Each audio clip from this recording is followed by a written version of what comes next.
Evening, brothers. Hello, how you guys doing? See if we can... There we go. Hope you're well tonight. If you can hear me alright, please shout out that you can hear me fine, because we have been having some microphone issues as of late. Good evening, Adam. How you doing? You're working on a Relic Contemptor. That is good to know. You might enjoy tomorrow's tactics video if you're working on a Relic Contemptor. I can give you a little bit of a sneak.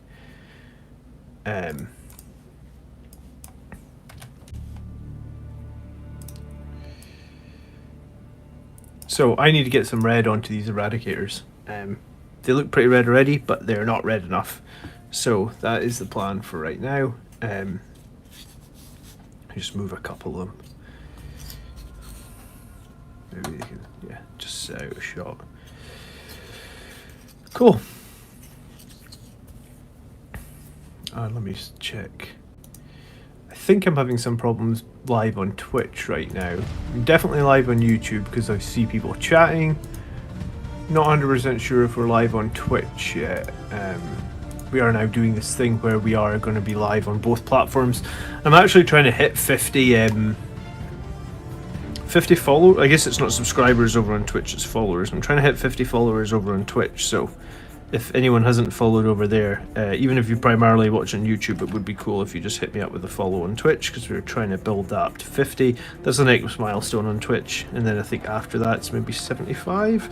It seems a lot harder to get followers on Twitch, but I mean, maybe Twitch is primarily for video games. Mick, good evening, how you doing? Finishing Apothecary, nice. Primaris Apothecary, so an option for Selfless Healer then, I guess. Hey Kevin, Elderblog, nice to see you. Theo Grant, just got Commander Dante, but feel like he's too small and needs a new model. Yeah, I mean, Dante is just... I guess he's quite... He's how many years old at this point? Probably 20... Actually, I think Dante came out in 1992, so he might be actually coming up on 30 years now. That's crazy to think that I've had a Commander Dante for 30 years. I can't fathom that.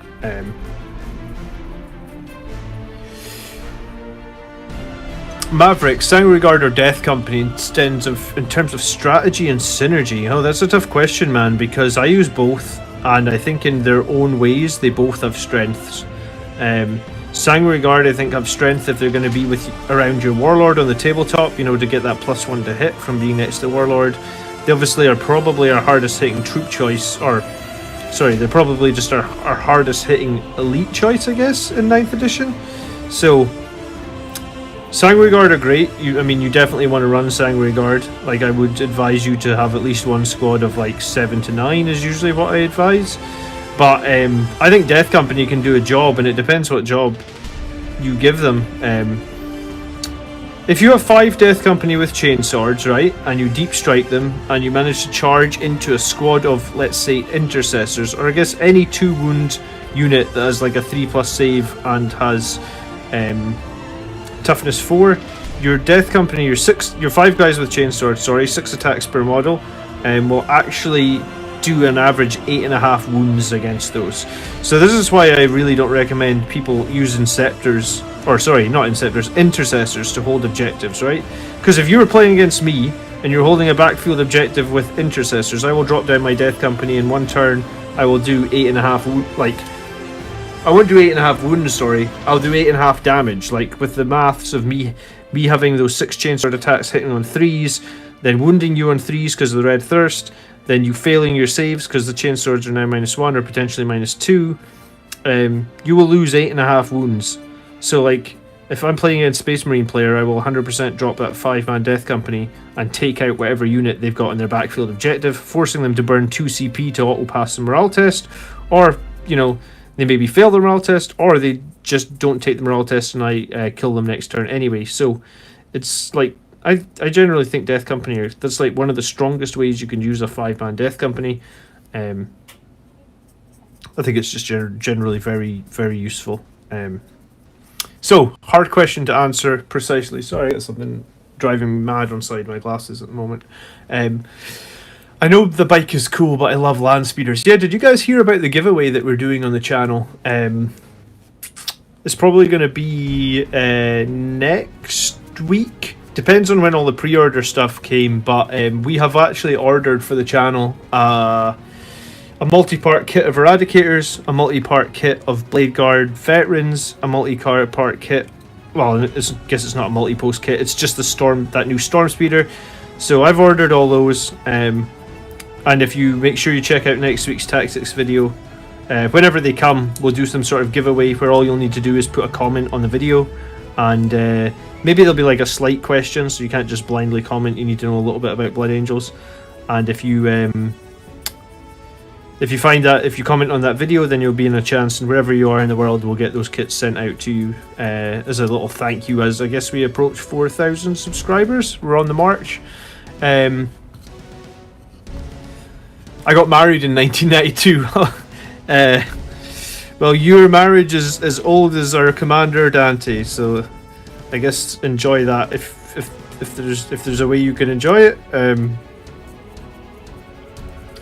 Good evening, Reziel. How you doing, man? Nice to see you. Hey, D King, Mike's. Hi, guys. Hope you're well this Thursday evening. We just got told that we're in lockdown for another month. Well, they didn't actually say a month, but I guess it's probably going to be close to a month. So my thought was get as much paint on as many models as we can. Try and use this time, I guess, wisely. So these Eradicators have been sitting around since Indomitus came out. I'm putting the second coat of Evil Sun Scarlet onto them now, so that they're really going to pop. And then we'll darken it down with like recess washes. Don't really do edge highlighting on my red models. Just do recess washing. Thank you for your insight. What would you suggest instead of the intercessors? Oh, Phobos troops, man. You want to buy a box of infiltrators, and you need either...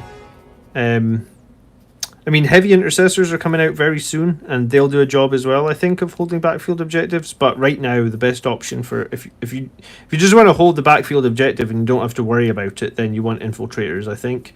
I mean, you can do it a bit with incursors, but I mean, incursors are still susceptible to that tactic that I just mentioned about using a charging unit to take them out, whereas the infiltrators are kind of immune to charge, right? Because you can't deep strike within 12 inches of them. So, and then the infiltrators have like 3 ways you can improve their survivability: with the Helix Gauntlet, with a smoke screen, with a transhuman.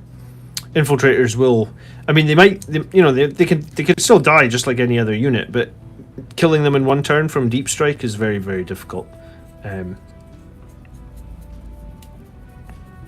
So, I mean, that's what you need, though. You need the unit to survive that initial sort of alpha strike from deep strike, so that you can then either reinforce that position or make sure you don't lose out on your primary points.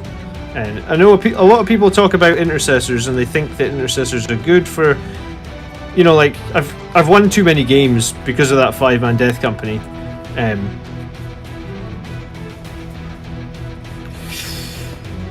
Cool. Maverick's tabletop. Although different, Sangregard easy to synergize through 5 turns, where Death Company are impacted for the 1 or 2 turns you maximize them. Yeah, I think that's very true. Like, Death Company definitely have a role, but throughout the game you're going to get more value out your Sangregard. Usually, I guess. I mean, it doesn't always happen like that, but yeah, I think that's generally a good answer. What should I hold objectives with? Well, I hold them every game with infiltrators. Like, infiltrators, in my opinion, are too good not to pick. I mean, they just really shore up. They just remove any sort of worry about those backfield objectives. You can usually, like, I've sat infiltrators on objectives for the whole game and just not had to worry about it. You know, they've been shot at multiple times by dreadnoughts and stuff, and it's just like, yeah, they can survive. As I said, they're immune to deep strike, and yeah, I mean, if you really want to make them very, very survivable, the Helix Gauntlet is no joke as well. Just generally makes them, I guess, like, probably about 20% more survivable. So if you've got an extra few points at the end, you can throw a Helix Gauntlet on it. I don't think you need the Helix Gauntlet, though. I mean, it depends on how well you position them, and if you can position them out of line of sight and stuff like that. how about this for an ambition, Blood Angels Commander? When you have enough subs for GW to notice you, get them to revamp Dante, and I'll buy one and name him Lord John Dante. I mean, yeah, I don't know how many subs we'll need for GW to notice, but maybe if GW do notice at some point, we'll maybe mention to them that we're not happy with some of the characters in our book. I think that there should be more of an advantage for using jump pack units, because at the moment the bikes are just, you know, we're a company that loves jump packs, but we get the most value out of captains on bikes and chaplains on bikes and chapter masters on bike and death company characters on bikes. It's just a bit weird to me. I mean, don't get me wrong, I love that we can finally add like 3 characters to the Death Company, and there's a lot more customizations you can do with the chapter command. I think that stuff's really cool, but I think they need to do a little bit more loving on like a better advantage for the jump packs, really. I just finished painting up a batch I was working on. Seth, 2 captains, 1 assault intercessor squad, and like 4 Death Company. Got chosen to go back on stream. It's a meme list. Oh, alright, that's cool. I mean, I generally think Seth would be great in a drop pod. We don't talk too much about Flesh Tearers on this channel, but I mean, Seth in a drop pod with that company champion, so you can reroll his charge, and maybe like, I don't know, some veterans with lightning claws. And I mean, you could just go full on offense, so you drop down some veterans with just 2 lightning claws. The fact Seth can fight twice, and I think he can get about 11 attacks, maybe, or actually I don't know how many attacks he gets.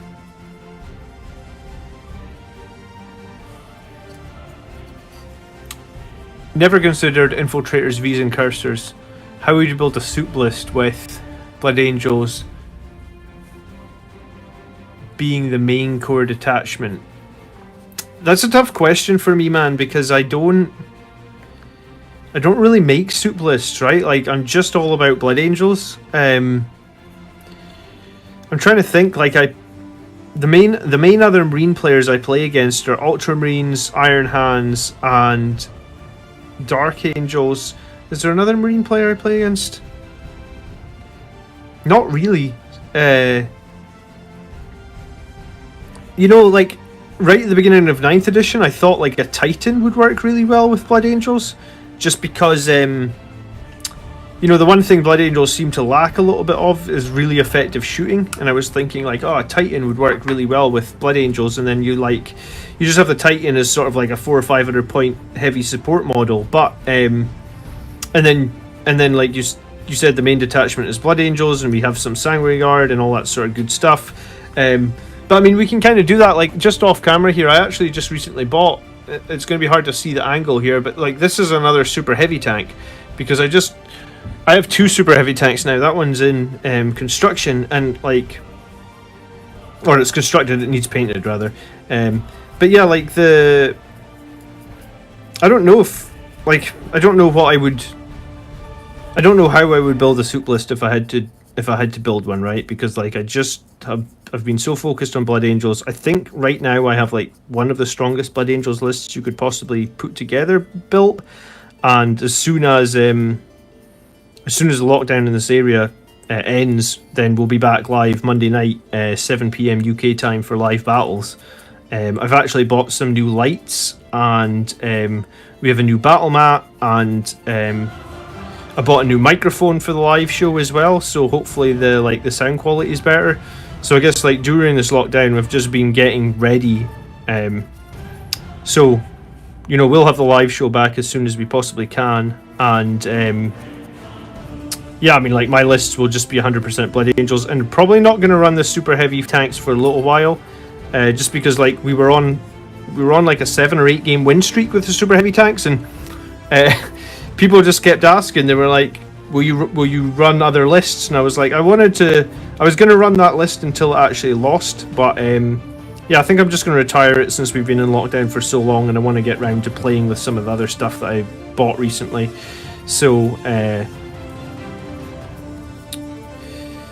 yeah, if I had to make a soup list right now, I don't know. But I mean, if you want to know what stuff I think strong for Blood Angels, I can definitely tell you that. GW publishing the themed rules more than ever in 9th edition. Our jump packs need to be better. I also think our codex should allow champion apothecaries with jump packs. Yeah, I mean, like, maybe,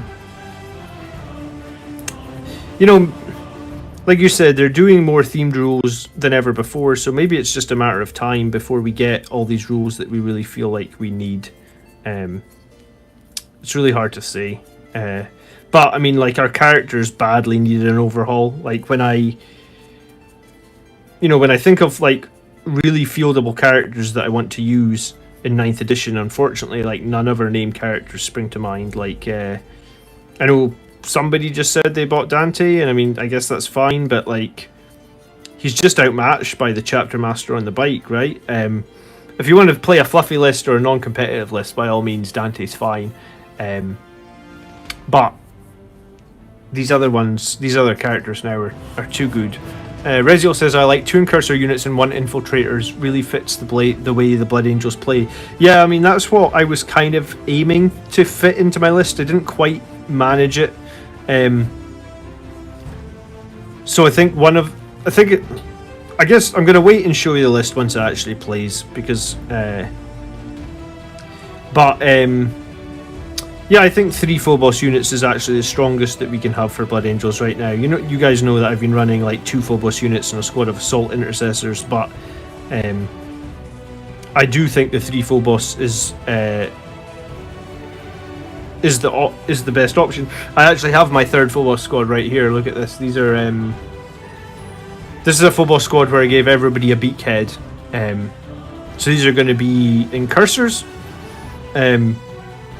And they're going to get painted right after these. Do you know, I might just stick a coat of red on them actually right after these, if these don't take too long to do tonight. I'm coming on limited time tonight because my baby didn't go to sleep till like an hour later than she's supposed to. So,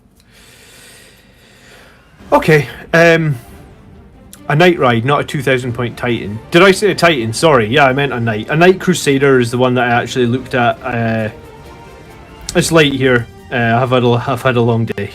Yeah, a Knight Crusader with like that rapid fire battle cannon. I think it's like heavy 12, strength 8, maybe like -3 damage a shot. Like, I was thinking like that would actually, like, if we didn't lose our Super Doctrine, that would actually be pretty amazing to have up in a Blood Angels list. I feel like. I mean, their super heavy tanks are pretty good as well, but the problem with, so it's like a double-edged sword. If you took the Knight, then you would lose your Super Doctrine. If you take the super heavy tanks, then you lose 4 CP because they need to be in their super heavy Ox detachment, and they need to pay the 1 CP for Martial Legacy as well. So, I mean, it's a lot. 4 CP to bring a super heavy tank is a lot. I mean, it can be worth it, and you know, like I said, I have been on a bit of a crazy winning streak with that super heavy tank list. I just don't think it's going to be the most competitive if it ended up at a tournament, right?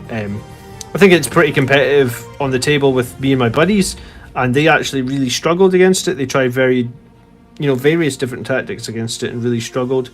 But yeah, I think in tournament play, it's probably not going to be the most competitive thing you could field. You know, and actually what's funny is, like, I actually did Eradicators versus that super heavy tank for point Math Hammer, and you know what, the Eradicators actually do better. Like, so if you had the same amount of points as Eradicators against the super heavy tank, I think you'd do about 1/3 more damage. So I really think Eradicators could have been nerfed a little bit more than they got nerfed. 5 points up. They could have really probably gone up 10, I would have thought. So you run 10 Incursors and 5 Infiltrators. I think that's what Reziel does. Yeah, I've been running 10 Infiltrators and 5 Assault Intercessors, but I did just pick up these Incursors, so I was going to be running 10 Infiltrators and 5 Incursors. The thing with the Infiltrators is, like, you could... I think I showed some videos where, like, against Death Guard, I screened off, like, half the map, right? Like, the 12-inch bubble that those Infiltrators get for screening is crazy good. You know, if you're up against any sort of army with Deep Strike, you can almost... It's almost becomes painful for them if they need those Deep Strikes to win the game. Like, the extra 10-20 points you pay for that squad of Infiltrators can, like, it can be worth its weight in gold. It really can be. Evening, John. I wanted to apologise for not getting the doors out to you yet for the Cerberus. I'm all moved now and settling in. Just need to payday roll round till you can post them. Oh, dude, don't even worry about it. It's fine. I've had so many. Like, I had a bunch of people mention to me that they wanted to see other lists. So, the relic, what's that tank called again? The Cerberus is on the back foot for a little while. So whenever you're ready, man, you can post me those doors. It's no problem. And if you tell me, I think we'll do a trade or something, I'll post you something back. Because I definitely have some models that I don't need.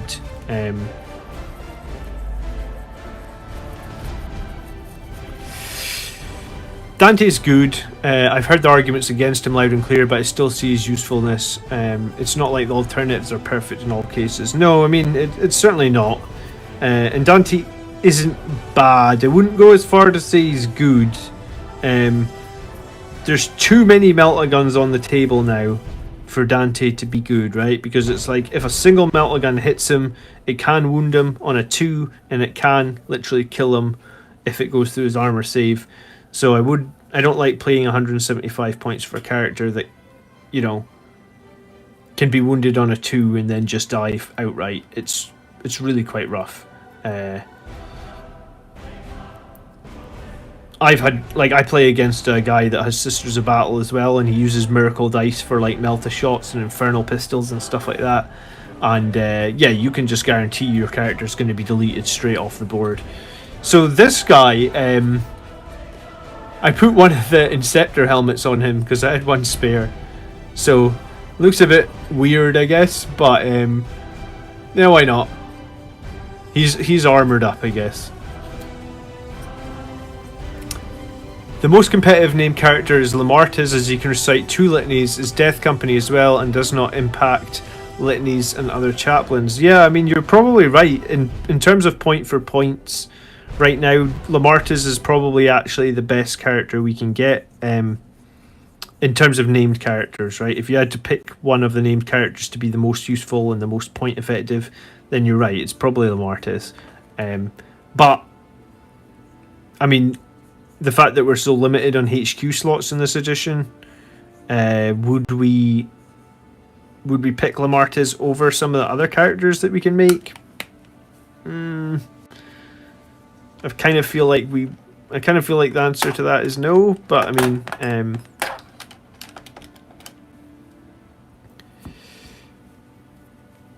Theo says, I've never used any infiltrators tips or tricks yet. I mean, Theo, I did a Friday Tactics video on are infiltrators the best troop choice just maybe 2 weeks ago now or something. So it's like a 15-minute video that just goes over everything you need to know about infiltrators and cursors, why you pick them, how you use them, all the stratagems. I basically think they're hands down the best troop choice in 9th edition for Blood Angels. Both, not just the infiltrators, I've said infiltrators and incursors. And like, I see some people like still thinking tactical marines are good in 9th edition. I'm sorry to bust your bubble. I'll do a video on it soon. Tactical marines are actually terrible in terms of they're just not, you know, like the editions have moved on and tactical marines have stayed the same. Even if you give them that second wound, you know, they've got no AP on their guns, where like, and this is an edition where like you've got all these other squads with tons of AP and, you know, double shots and all your melta weapons and stuff like this. So you've got this edition now where we're looking at all these crazy AP, and you've got your tactical marines with their little strength 4 bolters with no AP. Like, they're just terrible. And yeah, and like if they do get into melee combat, they have 1 attack, you know? Like, that's kind of terrible as well, to be honest. And yeah, I feel like just the editions have moved on, and although I guess maybe the people have seen like, oh, tactical marines have 2 wounds, that's great. Yeah, I mean, it's better for sure, but I don't think they're competitive in any way, shape or form. I did Math Hammer like on a 10-man tactical squad, shooting up against another toughness 4 3+ armor save unit. So basically they're shooting up against other marines. On an average, they will kill like one. They won't even kill a Marine. Sorry, they'll do like 1 wound damage on average, because you've got the 10 shots. You hit on 3s, right? So I guess like 6.66 hit. You wound on 4s, so 3.33 repeating, of course, wound, and then the enemy will save on 3s. So yeah, it'll do like 1.1 wound of damage on average. 10 tactical Marines with their bolt guns shooting up against like another squad of Marines. If you compare that against, like, let's say a squad of incursors on the charge, you know, it's not even going to be comparable. Like, incursors on the charge will get like 21 attacks. They'll hit on the same 3s, but then they'll wound on 3s. Then they'll have an additional -1 or -2 if we're in assault doctrine. I mean, I guess that for 1 turn a game, I guess you could be in the tactical doctrine and make those rapid fire bolters a little bit better. But yeah,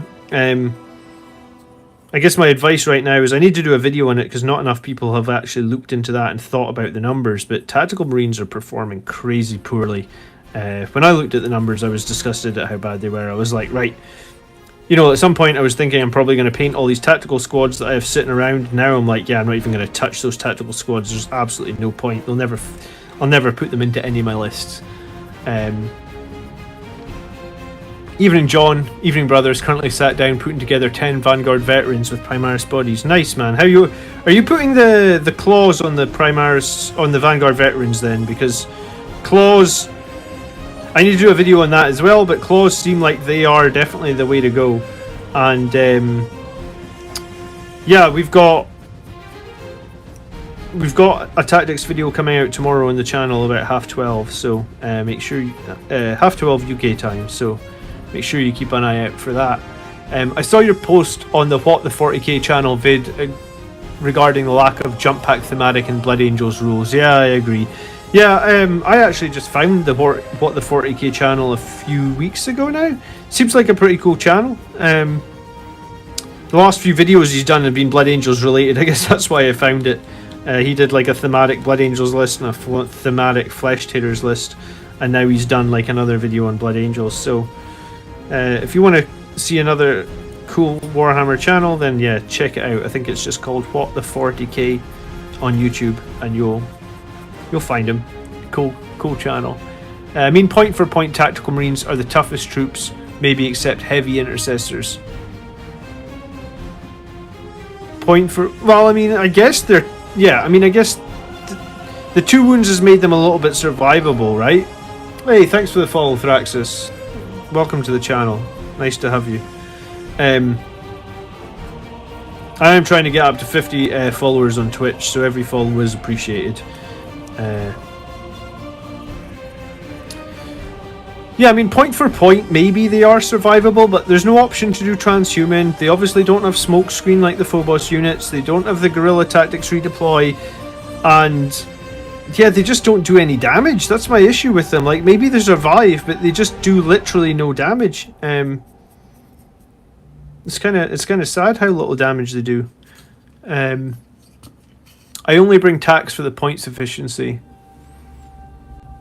They do have that, and as Blood Angels, they are not nice and melee. I mean, they only have 2 attacks though, Reziel, right? I mean, yeah, maybe they're fine in the backfield, but I mean, they're going to suffer the same. They're going to suffer the same thing that I said. Like, if you played against my army, oh, appreciate Alex Lanton. Welcome. Thank you for subscribing. Got to get the terminology right. They're going to have the exact same problem that the Death Company, like I said, like the Death Company will just wipe them out in 1 turn. So if I played against you and you had tactical Marines in the backfield protecting your objective, I will drop in my Death Company and wipe out that squad of guys in 1 turn, and you won't be able to do that against me because I've got infiltrators there. So straight away that will be like a swing on primaries, and then you're going to be playing from behind for the rest of the game. And I mean, maybe you can have like a whirlwind or something in there, but like if it was me, I'd just not declare the whirlwind as a charge target, probably charge into the tactical Marines, kill the tactical Marines, and then consolidate into the whirlwind. And I feel like you know, at that point, let me think, the whirlwind weapons are blast, right? So like you wouldn't even be able to fire your whirlwind at that point. So yeah, it's just a not. It's not a good option. Not if you're playing against someone who's highly competitive and really knows how to. You know, like in my meta, I play against Sisters of Battle. Sisters have some really nasty deep strike that will absolutely tear you apart if you're trying to do that in the backfield. And then I guess with the strategic reserves and stuff, like I have a friend that will strategic reserve, let's say, Leviathan Dreadnought, and if you're, depending on where your deployment zone is and stuff, you could have a Leviathan Dreadnought charging into you as well, or a Contemptor Dreadnought, and you'd have to deal with that. So it's hard for me to good evening, Bob, how you doing? It's hard for me to put value in tactical squads. I just, at the start of 9th edition, I ran a lot of games, let's say like 20 games, because it was a lot, where I didn't field any infiltrators and I didn't field any incursors. And again, I was playing in very, very highly win at all cost meta. If you want to know what win at all cost meta means, go and watch the video against Iron Hands that I did on the, like, I think it was the 23rd of December, where the Iron Hands player took 18 Eradicators against me. So we worked out that he had 44 Melta shots per turn at 24 inches, right? That's what I mean by win at all cost meta. So I mean, you know, so let's say in those 20 games I played in the meta, where everybody is playing the strongest lists they can, the most, arguably the most unbroken, or the most broken lists they can. Also at the start of 9th edition, I was playing against an Ultramarines player who was running... So the Iron Hands player is running 18 Eradicators, the Ultramarines player is running 18 Aggressors. And the 18 Aggressors at that point meant that, I want to say the Ultramarines player told me that he had 560 bolter shots per turn or something, right?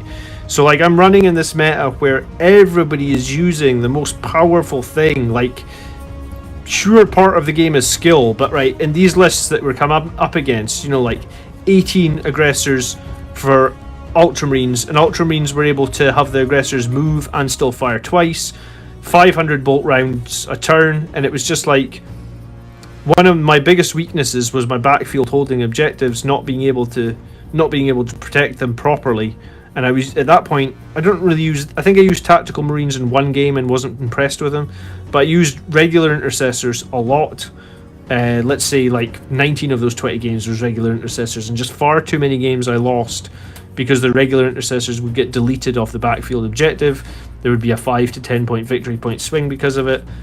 And yeah, I find it very hard to recommend them in a competitive environment, because if your opponent really knows what he's doing and he's got his list really organized, then like absolutely, if you play against me and if you're trying to hold the backfield with tacticals or intercessors, you've probably lost the game. Just the fact that I will kill that unit off your backfield, and that will gain me maybe 5 VP, and you will lose 5 VP. And the next turn, if you can't get a unit back there to take it back off my Death Company, you'll lose another 5, and I'll gain another 10. And at that point, you're gonna have to do something crazy good with your secondaries to even have a chance to win the game. Doesn't matter what else you've killed on the battlefield. You know, like I usually pick secondaries that, like, I just pick safe secondaries that get me 10 points a turn. You know. Do you have a video where you go over the most competitive character builds? Not just one video, I guess, but I do have a video where I do Dante against the Chapter Master on the bike. That'd be a good video to watch. I also did a video on the new Death Company where we talk a bit about some of the Death Company captains that you can do. And I did the video on the Primaris Chaplain on the bike as well. These are all super competitive characters. The strongest we can field probably right now, and if you can combo up a few of them together in your list, like, you can just, I think it's generally very, very strong. So maybe we need to put it all into one video. But yeah, the tactics playlist on the channel, like if you go into the YouTube channel and look for tactics, there are a lot of really key videos in there that will, I guess, help elevate you up. So and also I do answer every single comment on this channel, because I get the comments on my phone. So quite often I'll be sat on the sofa watching some drivel on Netflix and just answering comments on YouTube. So hit me up with any questions you've got. I can totally answer questions as well. Good evening, Jeffrey. How you doing? The What the 40k video is on the difference between Space Marine chapters in graphical form is awesome, and it's nicely done. Yeah, I do like his videos. Let me see if I've missed some of the chat here. Have you played Kill Team? Any advice for Blood Angels? We get Red Thirst and no Doctrines. You know what? I played in a Kill Team tournament in 2019. I actually came fourth. It's the last tournament that I played before COVID hit. So I have played Kill Team, but it was, I guess, 18 months ago. I mean, my Kill Team actually used Reavers, like a couple of Reavers. I thought they were quite strong in Kill Team just because of the number of attacks that they got, but I mean, I guess Kill Team's changing a bit in that you're going to get Assault Intercessors. But then Reavers are really good in Kill Team actually because they've got the wing thing that, I forget what they're called, the grav shoots or something, that let them move up and down over vertical distance and they don't have to spend any movement on it. So, yeah, I think Reavers are quite good in Kill Team. They probably still are. Do you get Doctrines in Kill Team? I don't remember. What about special weapons? You mean on tactical squads? I mean, sure, you can put a rocket launcher or a las cannon or something on a tactical squad, but I mean, there's a 66% chance that maybe you can do some damage, I guess, because they've got that weapon skill of 3. But I mean, I don't think it's anything super amazing. I think, yeah, I don't know. It's hard. It's hard for me to find positives in tactical squads. I've not seen anyone run them in 9th edition and been like, wow, that tactical squad was really effective. Right? I've never said that. I've said like, oh, those full boss units were really good. Those assault intercessors, the honor of the chapter was really clutch. I've never gone like, wow, what a great tactical squad.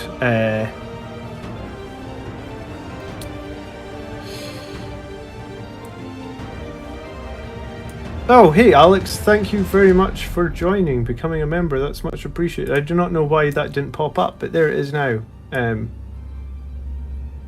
It should have popped up. Anyway, thank you, Alex. Welcome, Battle Brother. Thank you for becoming a member of the channel. Much appreciated.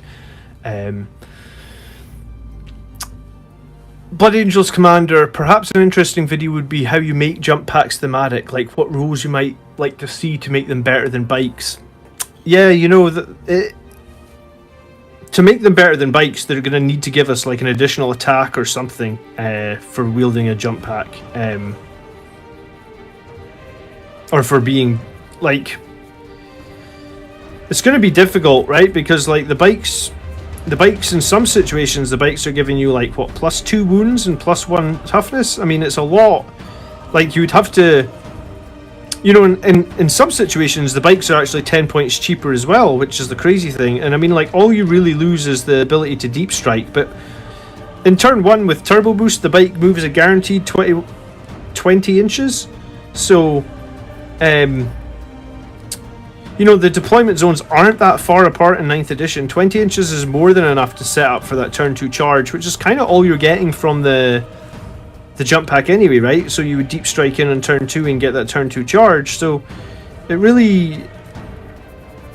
I don't know how I would balance that if games... like, that's Games Workshop's problem, I guess. But right now it does feel like it's a bit strange that we can just put our characters on bikes and generally be a little bit more competitive.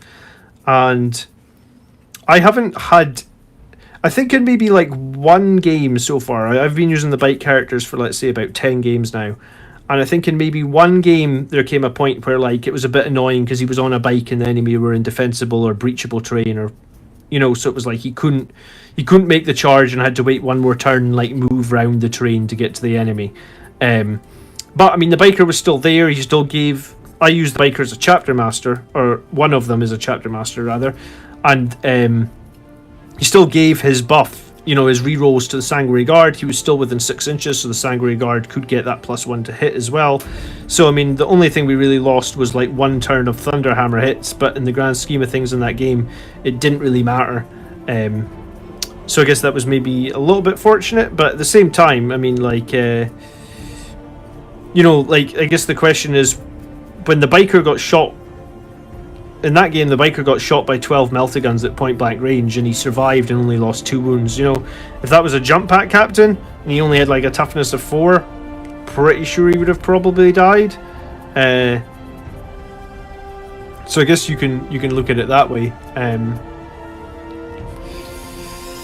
Assault Marines should get OBSEC and Outrider detachments, and Sanguinary Guard should get OBSECs and Vanguard detachment if Dante is Supreme Commander beyond the Golden Host. I mean, yeah, but do you know what? I'm with Pedrog on this one, because people put a lot of value into OBSEC, and Pedrog is often in the chat. He's maybe not here tonight, but what me and Pedrog like to do is we just like to kill everybody. Like, we don't worry too much about taking rights of battle.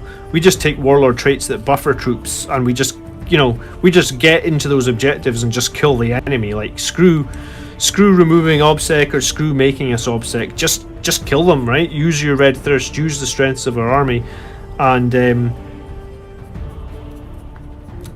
maybe.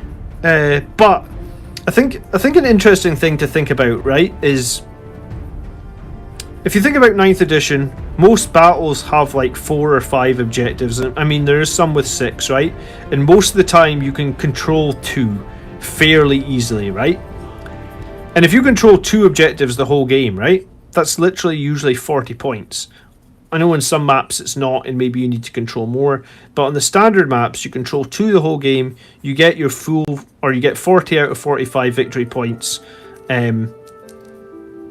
for your primaries, right? So like, do you really need to spend CP and stuff on stuff like Visage of Death or Rites of Battle if you've got units that can hold those objectives for you for those 4 turns, or those 5 turns rather? I guess you don't score in turn 1, right? So yeah, for the 4 turns, like, can you not just especially like in my list, like I always talk about, like at the moment I'm running 2 squads of infiltrators. Well, absolutely, infiltrators can camp out on objectives. They can probably survive pretty well with like popping smoke and popping transhuman. You know, they can definitely be deployed into cover. So, you know, like at that point, those 2 squads of infiltrators, 240 points, are going to get me 40 out of my 45 for primary VP. So, I mean, I'll just go into the enemy's VP or any of the objectives and try and kill them, right? Like, I mean, that is probably our biggest strength, is like get into close combat after turn 3. After turn 3 in close combat, we generally, like, our wound rolls are generally very easy to make. And, you know, with additional AP of all those, like, Sanguinary Guard swords, Death Company Thunderhammers, Vanguard Vets Lightning Claws, you know, like, we have plenty AP in there. So I mean, that's something to consider, I think. Thanks to everyone in the Facebook for your positive feedback on my recent painting progress I shared in there. 42 models in 5 weeks has been a real achievement for me, and your feedback has been motivating. 42 models in 5 weeks is insane, dude. I've spent 5 weeks on my Vanguard Veterans and they're not even painted yet. They're getting there.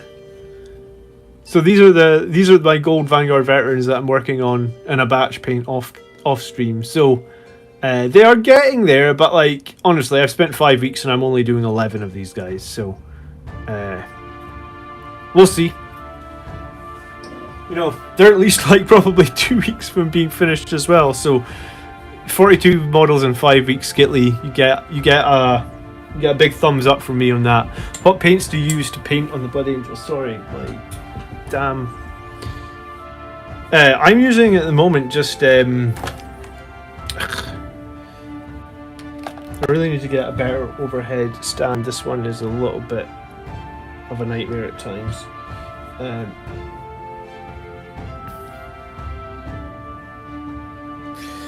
This is just Evil Sun Scarlet, but this is the second coat of it. So like I said, I'll do 2 coats of Evil Sun, and then recess shade them down. So they're pretty they're probably too vibrant at the moment. Like they look a bit tomato ketchup colored right now. Yeah. So I guess what we'll do is we'll do it in we'll put some paint on these incursors, and. Do you know what? I actually have one that's got 1 coat. So this guy has had 1 coat of Evil Sun Scarlet. you can sort of see the one coat, and then against these guys obviously have had 2 coats. And then these guys are still just sprayed with Mephiston Red. So we're just bringing everything up to 2 coats of Evil Sun Scarlet. And then we'll take it. Then we'll start doing other stuff from there.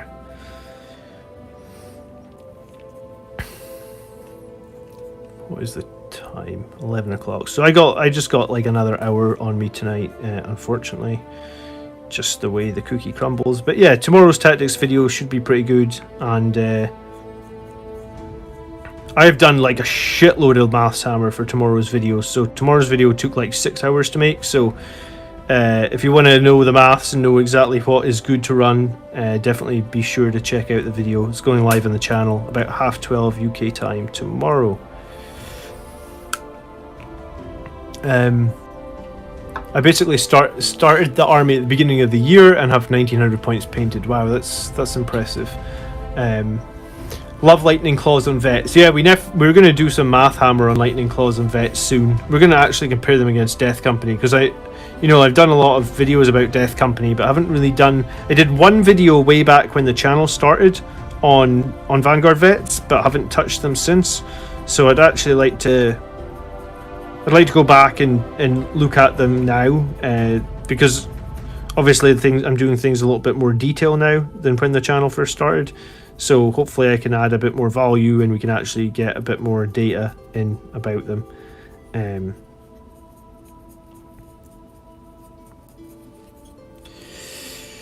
OBSEC and denying OBSEC is huge.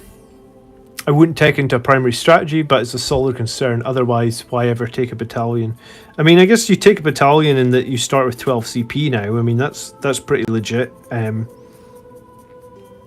mean, denying OBSEC against certain armies can be pretty huge, yeah. I mean, I know that against one of the Necron players I play against, every single unit in his army is OBSEC. So if you do come against an army like that, where every single unit, including transports, or OBSEC, then you are sort of relegated to that you must either just kill them all strategy, which, like, I don't necessarily have a problem with that. I feel like I build my characters to survive but also do damage. At least now with these custom characters that we can build now with the new Space Marine Codex. Yeah, I feel like I build them to survive but also do some damage, but maybe I put a little bit emphasis more on survivability or surviving, because the way I look at surviving is if the character lives till turn 3, 4, and 5, then, like I've said it a few times, like we're arguably strongest when the Savage Echoes kicks in, when, late into the game is when we usually get like our biggest power spike. So I probably build my characters with enough survivability, such as, giving them the Angel's Artifice. Is that the name of it? I think it is. The Angel's Artifice and the Chapter Master to give them that +1 toughness, +1 wound, and the 2+ save. So yeah, I generally think that if we build the characters to survive into the very late game, and I guess what I mean by late game is turn 4 and 5, then those characters being alive, doing their damage and doing their attacks in the late game will generally really swing games or help us win games. So, like I didn't actually put any relic weapon on the character. He was just running like a default Thunderhammer, the biker that I made. But I mean, he is generally really difficult for the enemy to take down. So he's going to be alive. And come on, the stupid little grenades just popped off his chest. How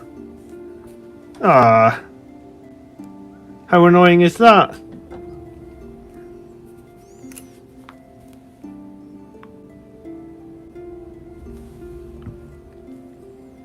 That's going to make a mess.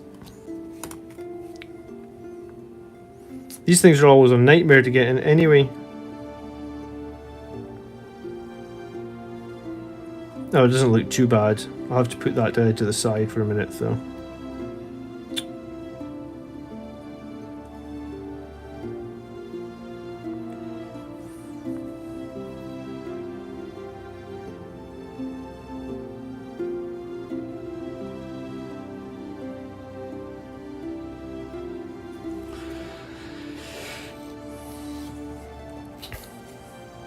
The Dark Eldar list in the LVO, the Las Vegas Open, manipulated OBSEC extremely well, and it was heavily underestimated, but playing the mission is always the strongest strategy. Yeah, I mean... Oh, he got some glue on his nose. God damn it. Or his beak, rather. Ah. How annoying.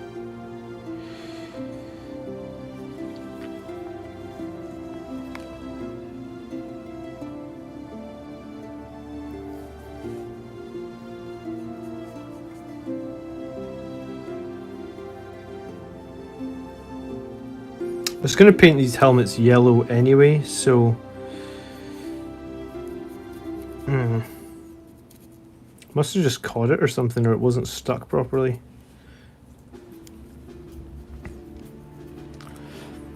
To be fair, you get the CP refunded whether you take a patrol, battalion, or brigades. Yeah, but I mean, like, a double patrol, you can take 2 troops, and then you can take 4 characters. Yeah, the only issue with taking that double patrol is you can only take 4 elites, but if you can... If your list does, you know... Sometimes I don't run a list full of elites. I mean, it is very easy for Blood Angels to get a bunch, you know, like...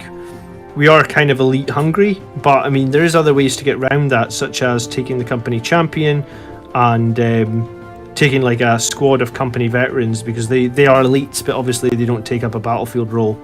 So there is ways around it, I guess.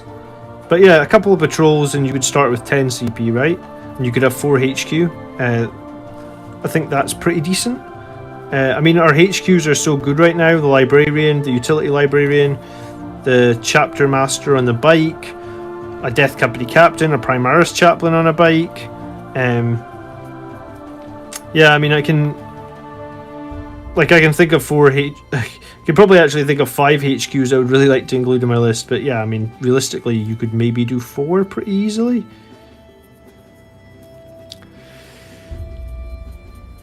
Fire in the hole grenade. Yeah, literally, this guy just threw his grenades off in a bit of a fit, right?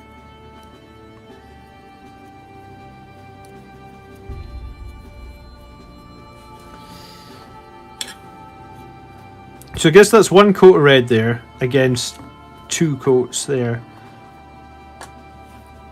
Yeah, the one on the left almost has like an orangey tinge, right? When you put the 2, like, it's so bright. But, you know, like, I washed the whole model in Agrax Earth Shade and it'll be fine.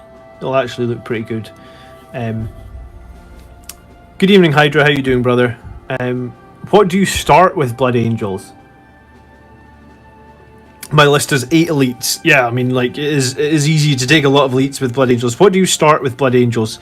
If you have nothing for Blood Angels and you want to get started, then I would probably say a couple of boxes of Sanguinary Guard seems like a great place to start. You know, they're a very fun unit, and they're one of our strongest units. They have been our strongest unit for the longest time.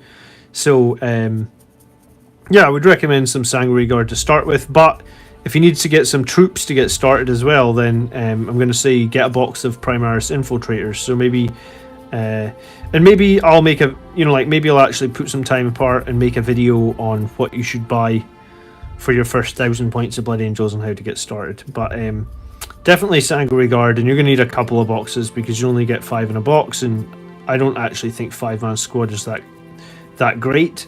I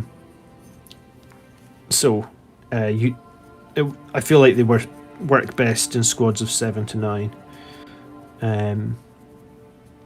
Good evening, Dracula. How you doing? What's up, brother? Run 1 Thunderhammer and the rest with Chainsword. Oh, I missed a question about Death Company, I guess. Got my first boss of Death Company, giving you suggestions on the way to fit the 5-man squad. Kevin, Northern Hero has done you a solid there. That's exactly how I would run my first Death Company, is 1 Thunderhammer and 4 with Chainswords. That's how I use it in pretty much every list I build. I think it's a great... It works great because the Chainswords will just destroy infantry, and the Thunderhammer's just there. You know, like, Thunderhammer will obviously kill infantry as well, but I don't know, a character charges in to try and deal with the Death Company, then you've got that Thunderhammer to just, you know, scare off that character or beat him to death. And Also, you never know what's going to happen in the battle. You might kill that squad of infantry and there could be a tank in the back line or something, and you're like, oh geez, I really need something to kill this tank. If your death company just had chainswords, then maybe you wouldn't be able to build the tank. So I like exactly what Northern Hero said, but I mean, if you're trying to fit them into a list, you could maybe change the Thunderhammer into a Power Fist. I mean, that would be okay, and it would save you a few points, but yeah, I mean, like, I think just having that one Thunderhammer is actually a very good threat. Howdy Marcus, good evening, how you doing? I've been thinking Primaris Apothecary instead of Sang Priest to open up HQ space. You know, I ran a Primaris Apothecary against Iron Hands a few weeks back, just before the lockdown. The same thing goes, like, I just didn't have any HQ spaces, but I wanted to have the ability to resurrect some models. So, I mean, I think you could do that as well, or you could consider adding a patrol detachment for 2 CP, I guess. That's the other way to do it, right?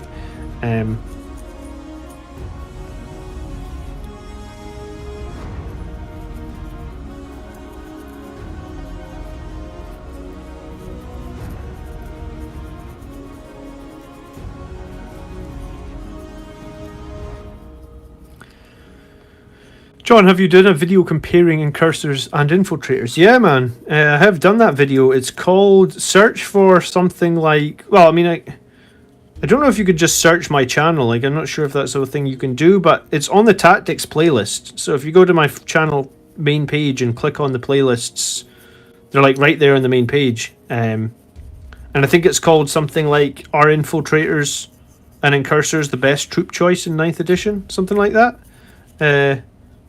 So yeah, I've done that video. The Visage Relic gives a -1 to hit and melee.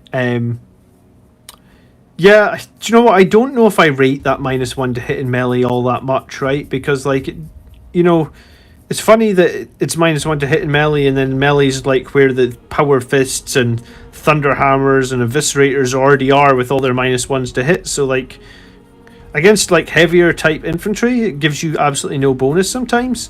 But yeah, I mean,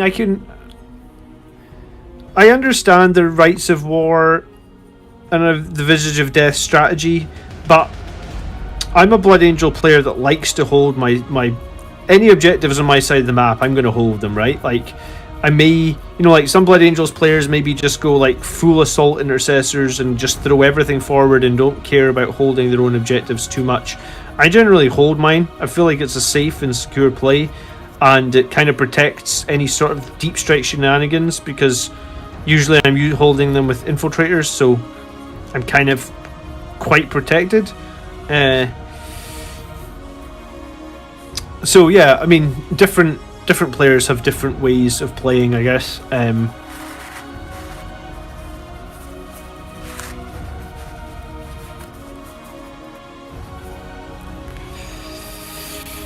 What made you choose Blood Angels as your chapter of choice? I don't know if you guys played in 2nd edition. I did. That was when I started.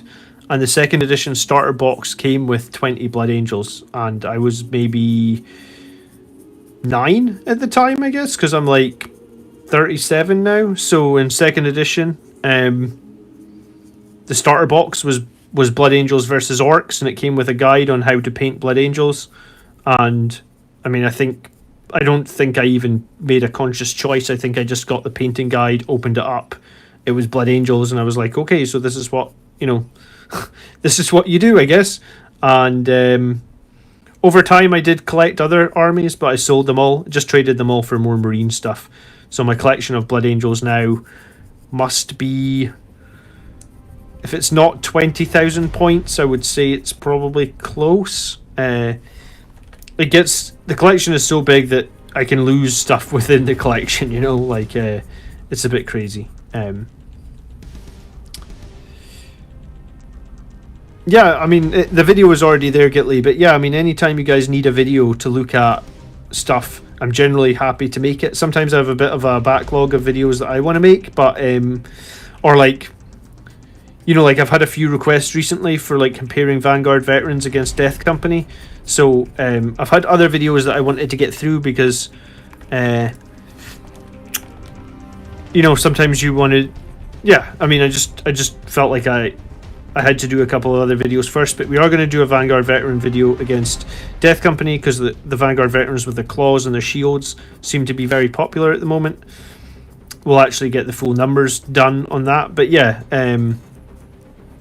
tomorrow's video has like a good 10 minutes of maths hammer in it, and it's got a lot of data in it, but yeah, that'll be going out about midday tomorrow. I wish all Space Marine factions could get Terminator apothecaries. I mean, I don't know if it's such a big deal, for example, because like as a Blood Angels player, you can literally throw your Sanguinary Priest into Artificer armor, right, which is Terminator armor. It's a 2+, 5+ invulnerable save, and we can do that. You know, just by. I think you can. Well, yeah, you can just do that by Relic of the Chapter.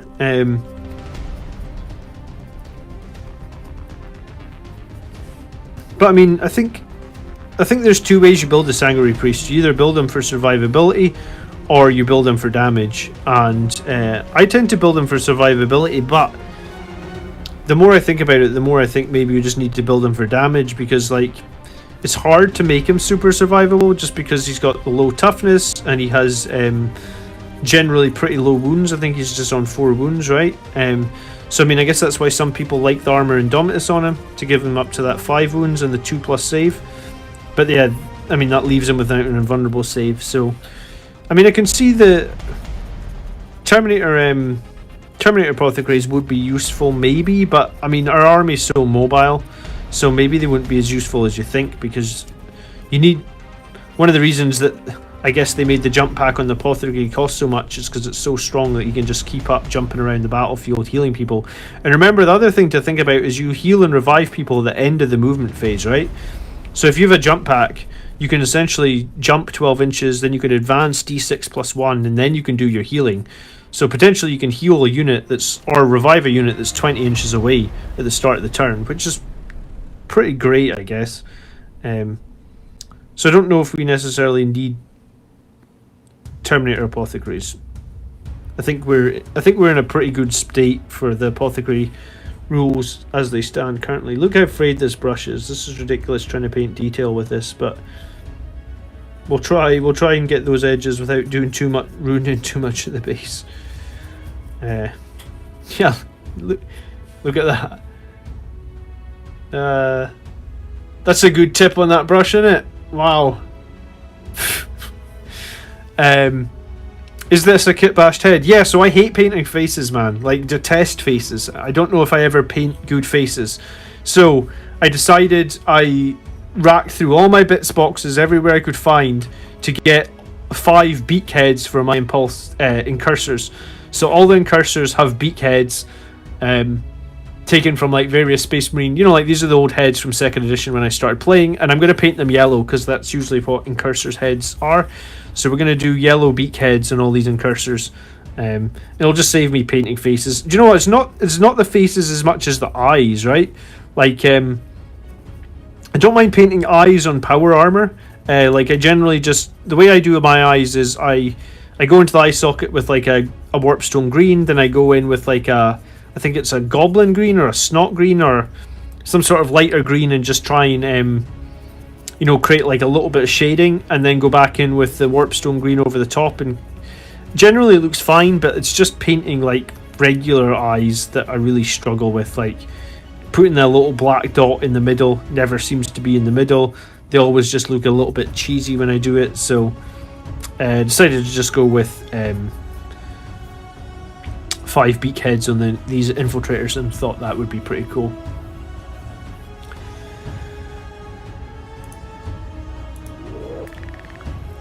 Terminator command squads would be nice.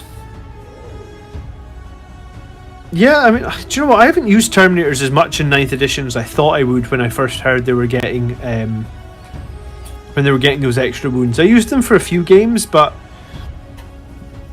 I mean, are they really that much better than Sanguinary Guard? It's hard to say, and they're like, you know, the Thunderhammer ones, because they only hit on 4s. They generally miss a decent amount. And then the Lightning Claw ones obviously can't have any...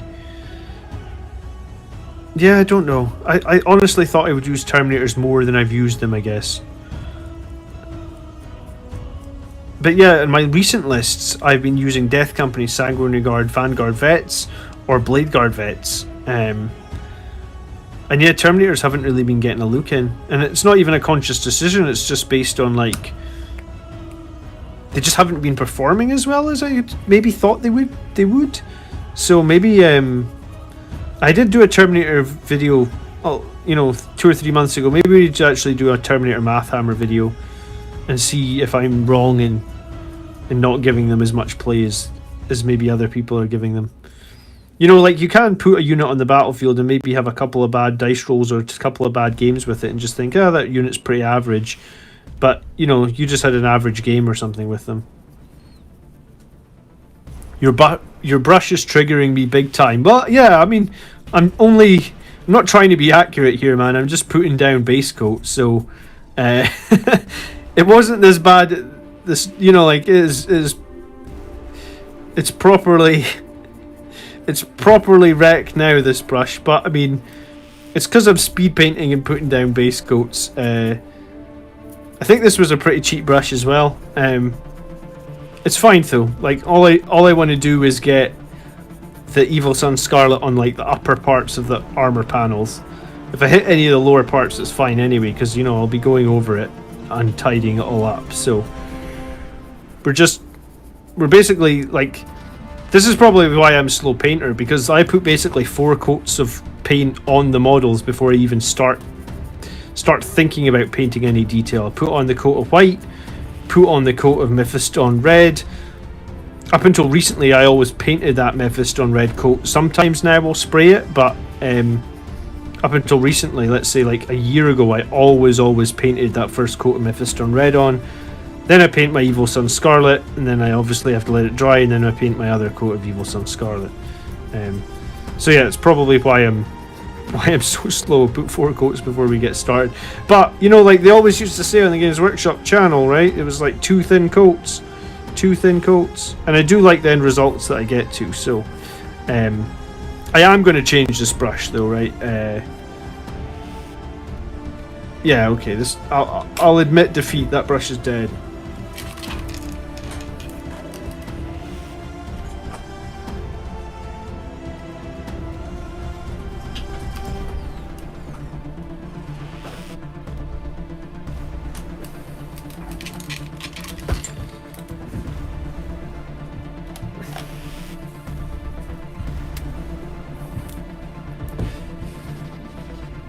What's your second favourite chapter? I like not Iron Hands, Imperial Fists. I really like Imperial Fists with the yellow, can be really... stupid chair is bothering me tonight. Imperial Fists with the yellow can look super dope, I think. So, I like Imperial Fists a lot.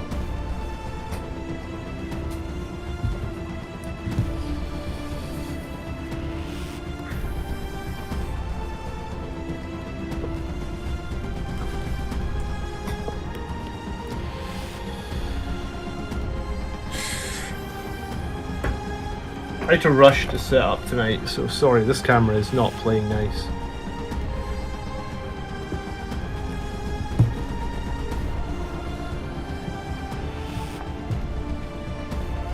There we go. I think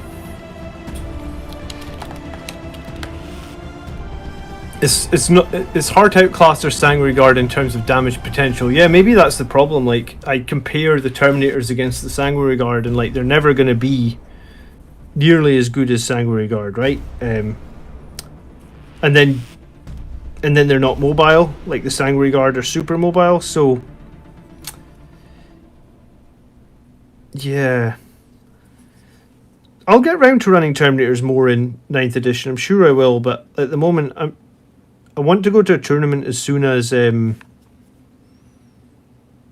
it's safe, I guess, with COVID and stuff. So like I'm 100% focused on making like a strong list that will maybe not win tournament, but like do reasonably well at a tournament. So that's what I'm working on at the moment. So I guess if I'm not running like maybe Terminators or something you'd like to see, then just let me know and I will run them. Just want to make sure that I have a really strong tournament list sorted out first.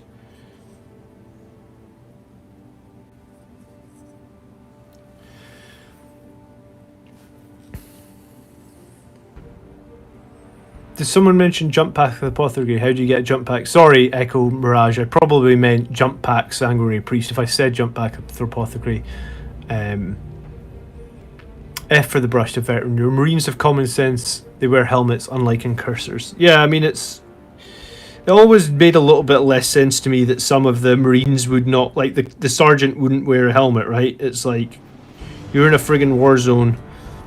Wear your helmet.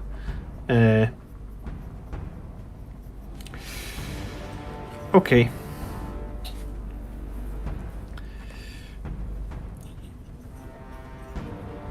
Are you into the Lord much? I guess you mean lower, right, Henry? Yeah, the brush.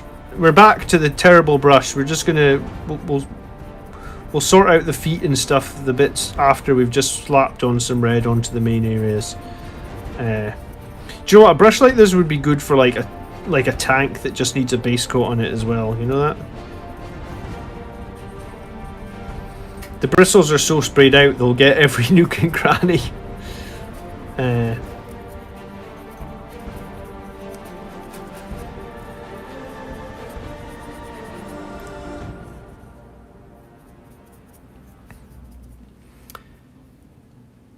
It doesn't show. No, there is no option to take a jump pack on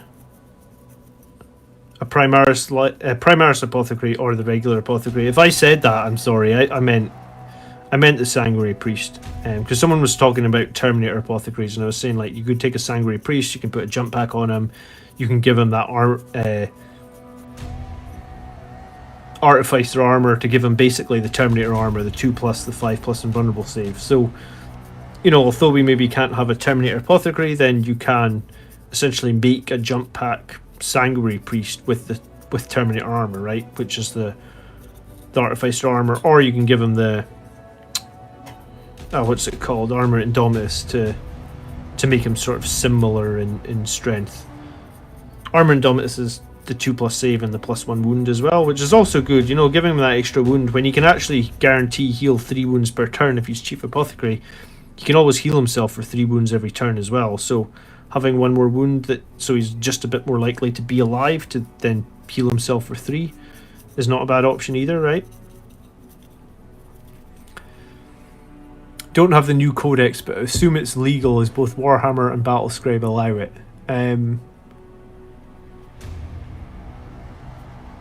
How are your Blade Guard looking? I'm finished with mine, should be done tonight. Hopefully I will post on Facebook. So I haven't painted the Blade Guard since I was on stream last week. I've been working on the Vanguard Vets, and the Vanguard Vets are coming along really nicely. I reckon they'll be done in about a week or something, so I will post a picture of them when they're done. Then probably the Blade Guard will be the next thing on the table, and then all these guys that I've been coating red tonight, need to get them all painted soonish. I want to field all these guys in my next army list, so I've got a lot to do and I've got little time. I guess we've got like 2 or 3 more weeks of lockdown, so I'm probably just going to try and get 3 colours on all of them, so at least they look semi-decent, and then we'll work on them in batches and get them all finished up.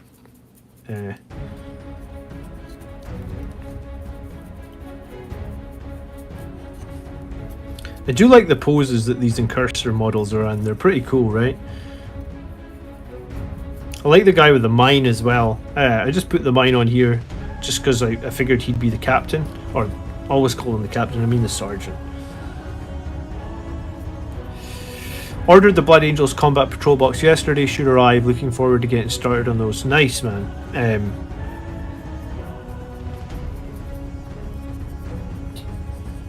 What are you going to do with your from your Phobos troops? You get Phobos troops in that box, right? Infiltrators or Incursors, or was it just Infiltrators? I don't remember. I've been busy with school, so I haven't had time to paint and too tired to try. Yeah, I'm pretty tired tonight. It's been a long day. I think the thing about painting, though, is just do it, man. Like, it doesn't matter if you're tired, just get into it. Make a start. Do the painting every day. That's my plan for it, anyway.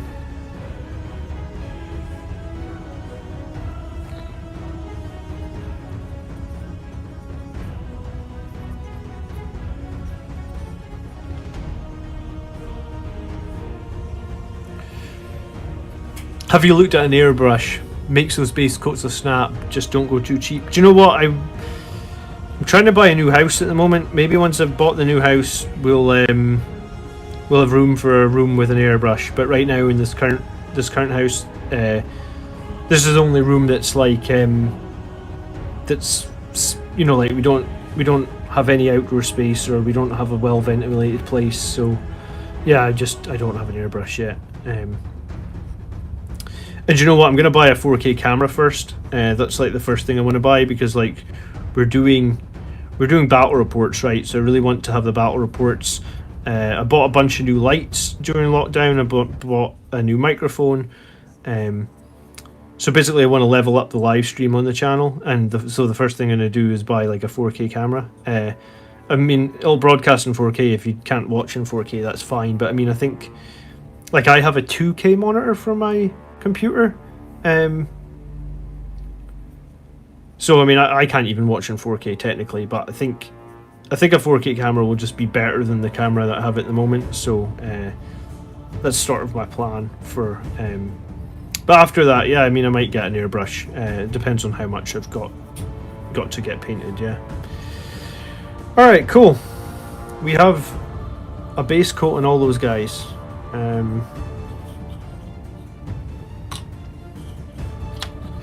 5 Phobos in that box, and you can build them either. It's a good box. Yeah, that's cool. So what have you already got, Gitley? You got Phobos troops so far. Infiltrators. Alright, nice. Aggressors are a bit puzzling at the moment, because aggressors used to be super good with the Bolt Storm gauntlets right now, but now, you know, or sorry, they used to be super good with the Bolt Storms, but mainly now it's it could actually be the heavy flamers. Yeah, aggressors are in a bit of a weird spot, because I mean you'd still get 9.5 bolter shots per aggressor every turn, so I mean that's not bad, because it's basically the bolters and the grenades at the same time, right? So like a squad of 3 would still get like 27 shots. So I mean it's not bad.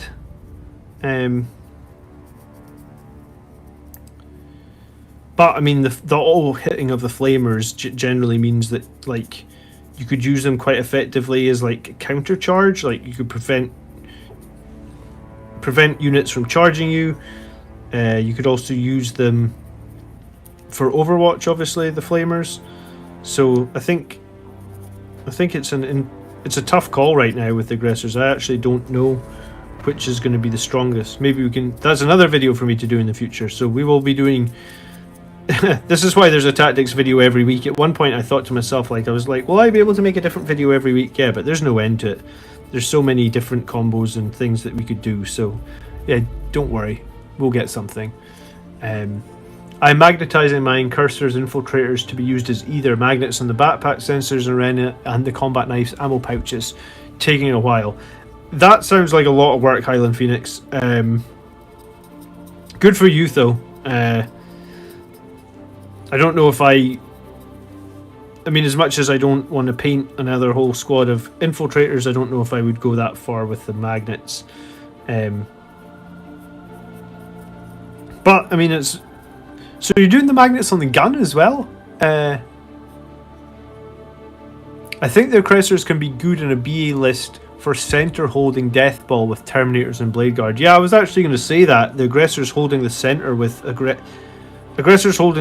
Blade Guard actually sounds really interesting to me, especially if you don't have enough points, or if you've already used your 3 HQs, right? So you can't take that. If you can't take that that Sanguinary Priest with the jump pack, then you could just run like a Primaris Apothecary and have him hold the middle with them, bringing back an aggressor or bringing back a Blade Guard every turn. Is, if you ask me, that's pretty strong. And he could still be Selfless Healer, right? So I kind of like that idea. And I mean, if you are going to hold a center board, then maybe the Flamers would be fine. But yeah, I mean, I think actually both weapons would work. Just be a preference on how you want to play them, maybe.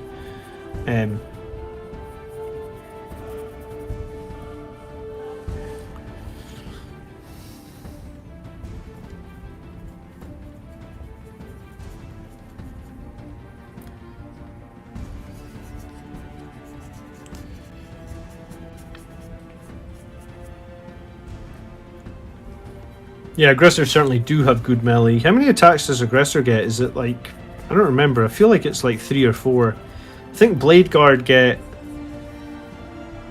3 and Sergeant gets 4, so aggressors are probably the same. And they just have power fists, or I mean, they're called Bolt Storm Claws or something, but they're power fists essentially.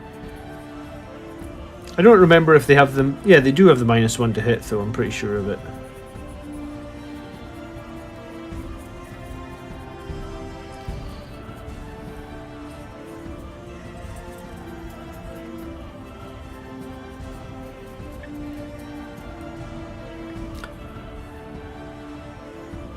I couldn't be bothered with all those magnets. I'd buy more.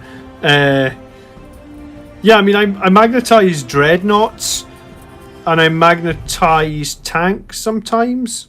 Do you know what? I have magnetized the new captains that I've made as well. So, like, sometimes I would do magnets on infantry, I guess. But doing magnets on a 10-man squad of infantry, that's Syndication Highland. You get, like, you must get some sort of bonus points for that. Especially magnetizing the bits on their guns as well. That's crazy, because that's like little barrels. Like, there's barely anything to stick a magnet to on the guns. When you get those done, I'd love to see a photo of the magnets on the guns on Facebook, because I'm guessing like nobody is actually doing that except you, so you're hardcore, brother.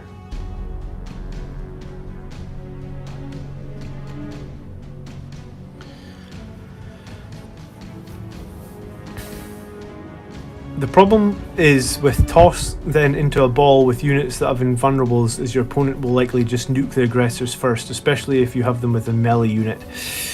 Yeah, I mean, but then if we do have the priest there, giving those aggressors that 6+ feel no pain, and I mean, there is ways that aggressors can get a 1+ save, right, with the ability to, you know, like if we can get them to cover, we can get a 2+ save, and then if we can get the... There's a stratagem that gives them +1 to their save, so essentially gives them a 1+ save. So, yeah, and I mean, they do have a bunch of wounds, and if we're talking about them being able to be healed, I generally did...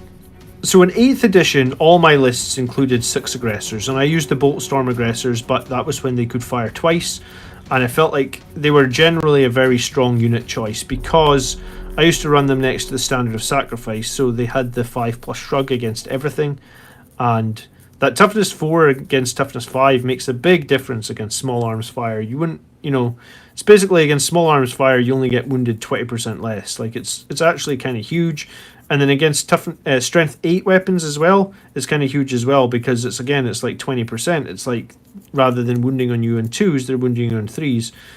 So I've never had too much problems with aggressors having no invulnerable save last edition. I guess it's a little bit different now that everybody's running tons of multi-meltas, so there is maybe a little issue here and there. You know, like if someone's got a bunch of eradicators and they're going to unload into your aggressors, then maybe there's a bit of an issue. But you know, like if he's firing his eradicators into your aggressors, then surely your other units are going to take advantage of that and get across the battlefield, or you know, you're going to have some fire support that's not going to be getting targeted. So maybe it's like always in 8th edition, I almost saw the aggressors as like a fake threat. And I guess what I meant by that is like, you know, people also talk about like distraction carnifex, right? Where it's like you just have some big unit marching across the battlefield that the enemies end up shooting at or focusing on, and it potentially doesn't need to do a lot of work for you. The unit, like the unit's there to distract the enemies, and like in some ways, maybe that's how I was running aggressors last edition, because obviously I still had Sanguinary Guard, I had a big death company last edition. I had a bunch of HQ last edition as well. Like I want to say most of my lists had about 6 HQ in them, but like I was offsetting that with like a load of scout squads, so we still had CP and stuff.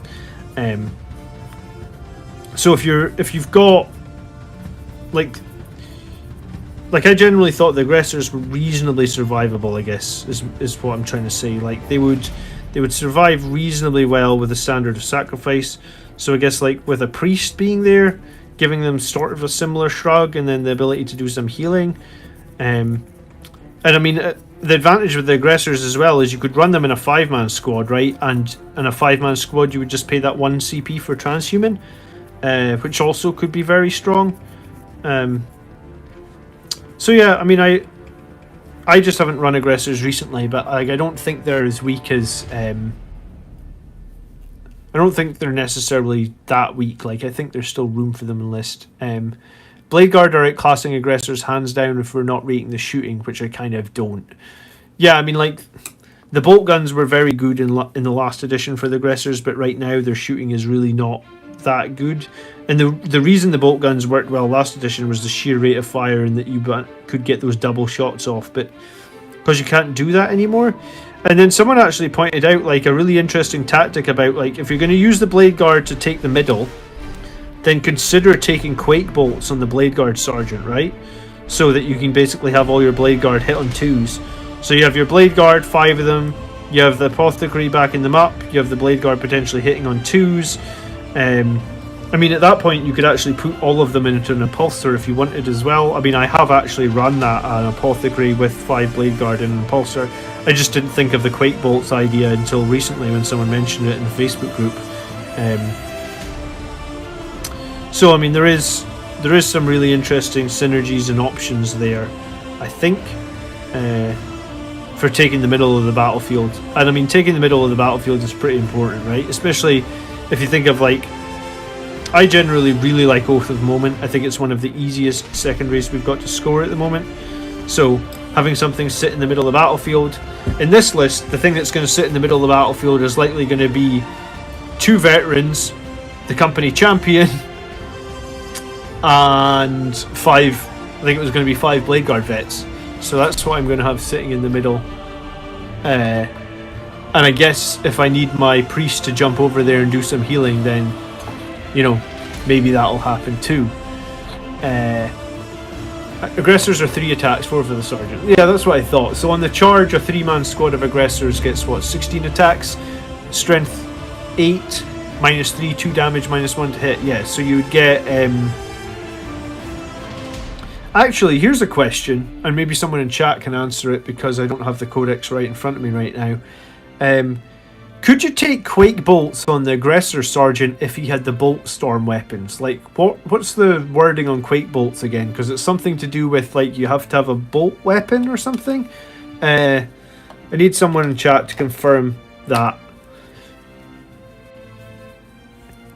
Are those blight... Yeah, so basically what I've got for this list then is... We've got this guy who is going to be... Oh shit, maybe I need to put some red on his shield actually. Let's do that. He's the company champion. He's going to be backed up by 2 company veterans with storm shields. And then they're going to all be joined in the middle of the board by 5 Blade Guard veterans. And I know that's going to be sort of crazy heavy melee, whatever you want to call it. But I think it's going to be very, very difficult to shift because of the sheer amount of 4+ invulnerable saves and wounds that we're going to have in there. And yeah, I mean, I'm probably going to have my Sanguinary Priest potentially be with them as well, because like I said, the Sanguinary Priest doesn't, like he can jump around and heal in multiple places, right? So he could move to the middle to begin with, and then if he needs to jump away and do some healing on the Sanguinary Guard or the Death Company or something like that, that's totally an option. Like, he doesn't need to You know, like he can hang out in the middle of the board and then move when he needs to, I guess, is the plan for this list. So this list is a bit more melee heavy maybe than what I would normally run, but I think it's going to be pretty cool. I often wonder why I see players take Oath of Moment and engage in all fronts. If you're scoring center for Oath, you can't score engage. Yeah, I mean, that is true, but like, you only need one unit. Like, if you talk about Oath of Moment, you literally need 2 company veterans, or it could be 1 company veteran within, you know, like, that's a dead easy unit to get within 6 in the middle, right? They can just chill out there in the middle. I haven't really had any problems scoring Oath of the Moment and engage in all fronts. And I mean, I almost see holding the middle as like the optional part of Oath of Moment, right? The not failing a leadership test and destroying a vehicle monster, or what is it, a vehicle monster character every turn. Like, you're going to usually kill a vehicle monster character like every second turn, and you're usually not going to fail leadership tests, right? So like, if you think of it that way, then you're generally going to score like 6 to 8 points before you even talk about holding the middle, and then yeah, you just need 1 unit to chill out in the middle every odd turn, and you'll get some good points doing that. You know, that's how I see Oath of Moment.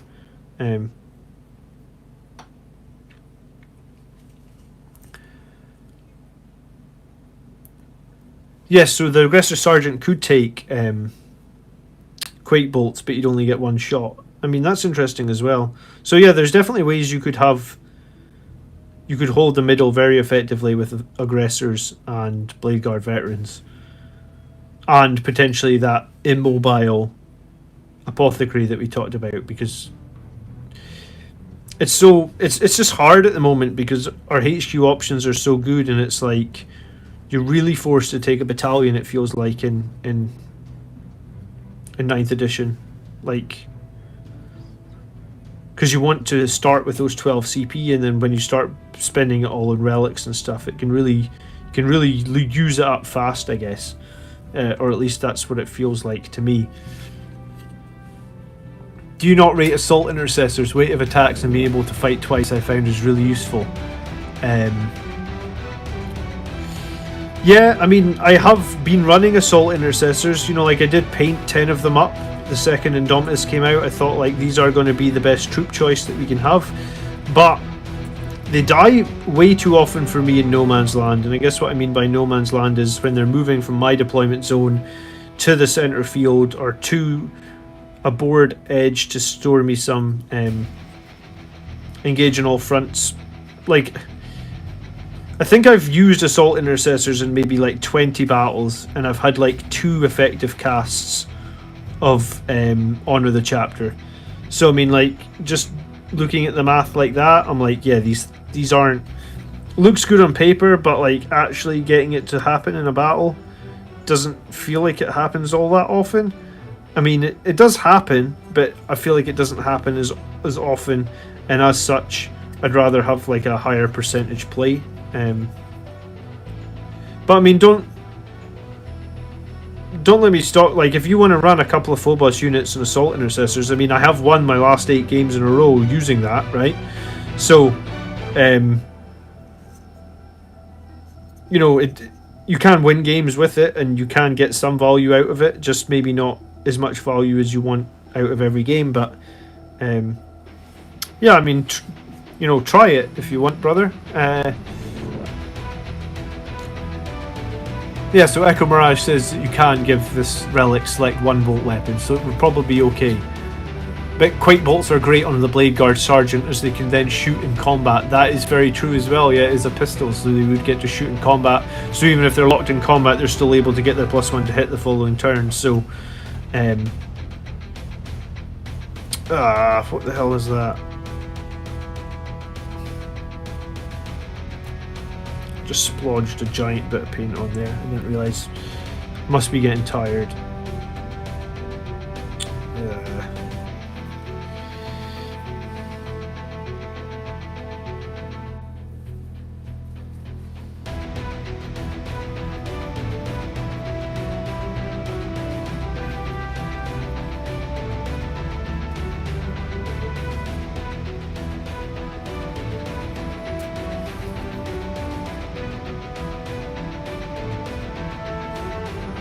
Alright, it's fixable.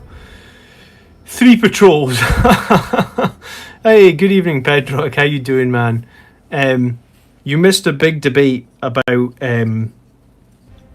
rights of war, and I was telling everybody in chat, Bedrock, that me and you agree that we don't need no rights.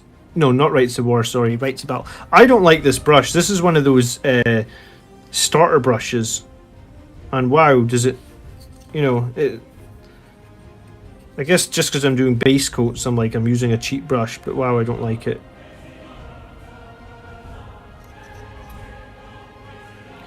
Yeah, no, this brush is actually terrible.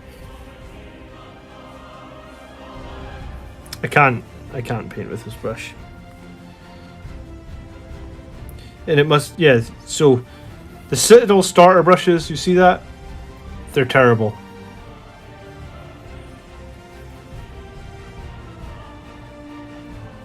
I'm gonna go pick up like the really knackered brush that I've been painting for 150 hours with, and it's gonna do better than that.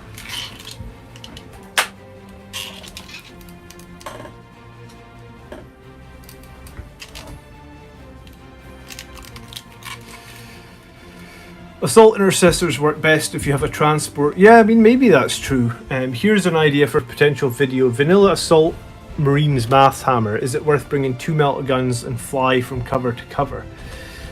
Oof. I mean, I could. I mean, just yeah. I mean, send me. I'll have a look at it.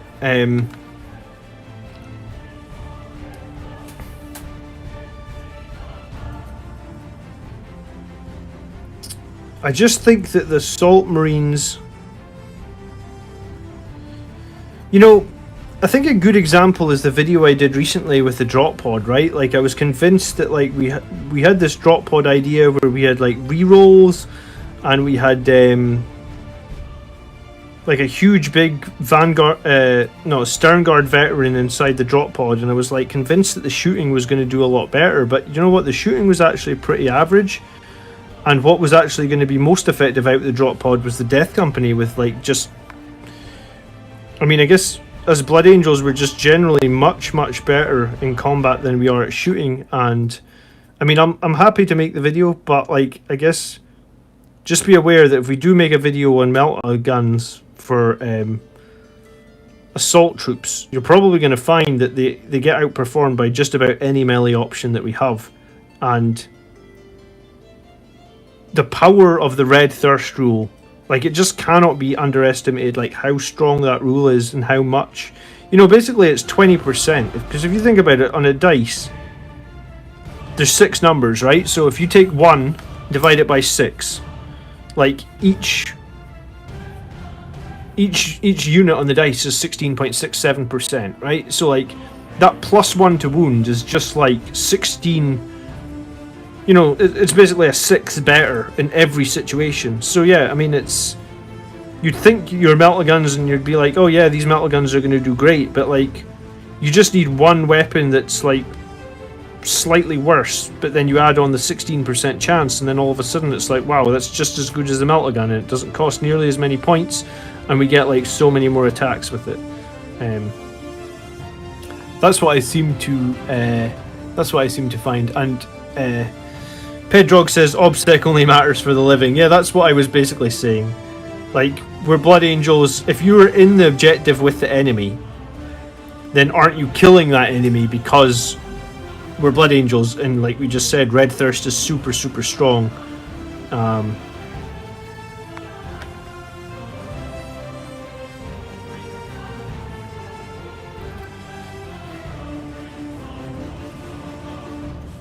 What are your thoughts on Primaris Death Company Captain? Solid or more or less for fluff?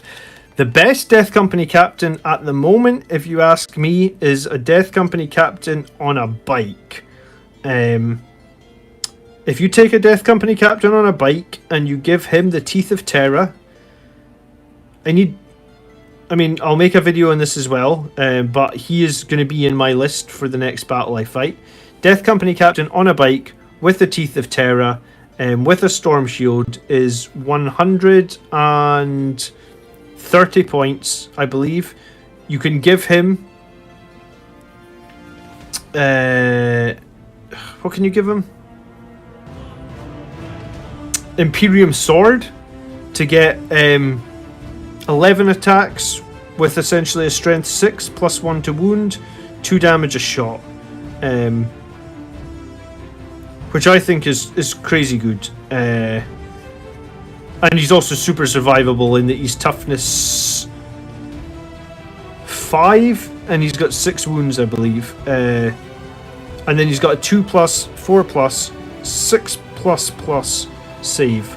So, I mean, you could do similar with your Primaris captain, don't get me wrong, but I mean, like, mobility is pretty important, right? And like, it's just the Primaris units just don't have the mobility at the moment. Someone that, if you watched that video from What the 40k earlier today, actually, Highland Phoenix watched it. There's actually a bit in the new Blood Angels Codex that talks about how Blood Angels Primaris units like jump packs, and I was like, hello? Did you not read the low part in the Codex, Games Workshop? Because last time I checked, Primaris Blood Angels units can't field. Like, there's no such thing as a Primaris jump pack, so why is it mentioned in the lore?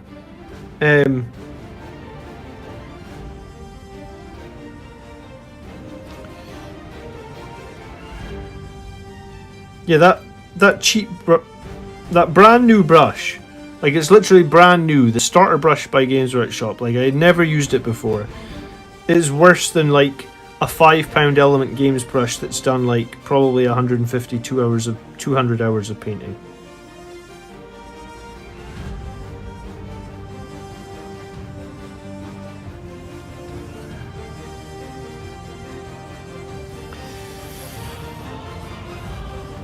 You might need Alt-Sec in your command phase, though, before you get the chance to kill the enemy, but I get what you're saying. Yeah, I mean, you might need Ob-Sec.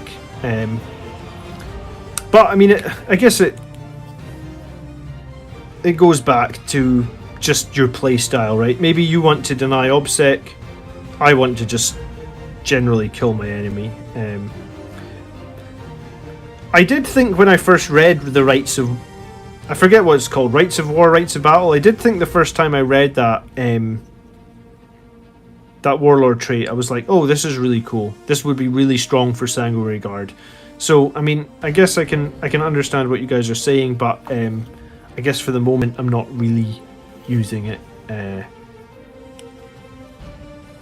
That confident are we? Yeah, I mean, on the Blood Angels channel, we are generally very confident that we would win.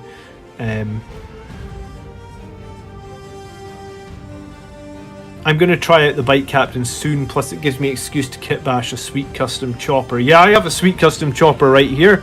We actually put like one of those crimson shields, Crimson Paladin shields on it. And I made a custom Teeth of Terra as well for him. So basically cut 2 chainswords apart and stuck them together. This guy needs painted for this list that I'm working on as well. So yeah, it's just non-stop. I got so much to get paint onto.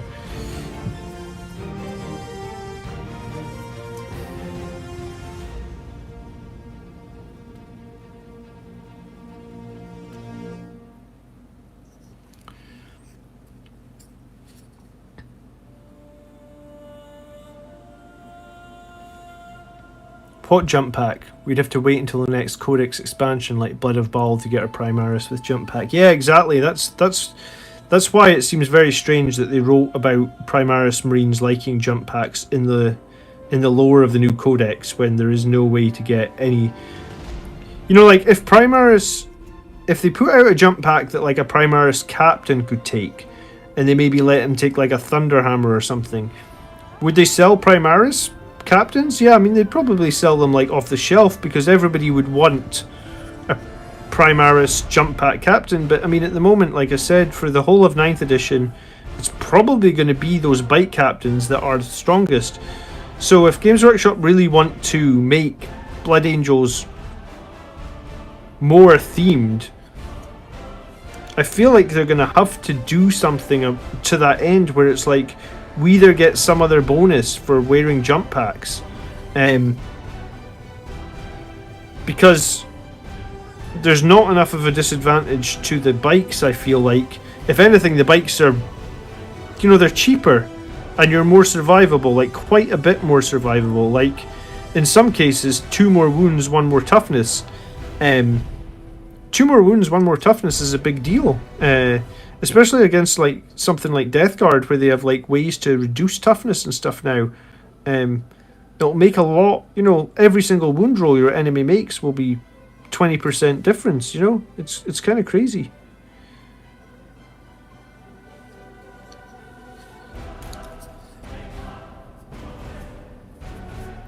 Intercessors and suppressors have jump packs. Yeah, I mean, they have jump jets. Like, I don't know if they're actually called jump packs. They both... It's a bit random. Like, your suppressors... I think your suppressors move 14 and your inceptors only move 10 or something. I don't really know why they move different amounts.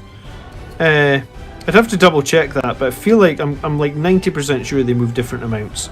But, I mean, they're wearing this pretty much the same jump packs. I guess, like... I think the thing you can say in confidence is, like, there will be Primaris jump packs at some point. Just what point that is I guess none of us really know. Do you know what? Maybe it will be when Dante finally goes under the Rubicon, and then that'll be like the first Primaris jump pack guy. How cool would that be if the first set of Primaris jump pack guys were Dante and a brand new Sangre Guard? That I could get on board with, right? That's one of those memes where it's just like the guy from Futurama throwing his money at people, like, take my money, take my money.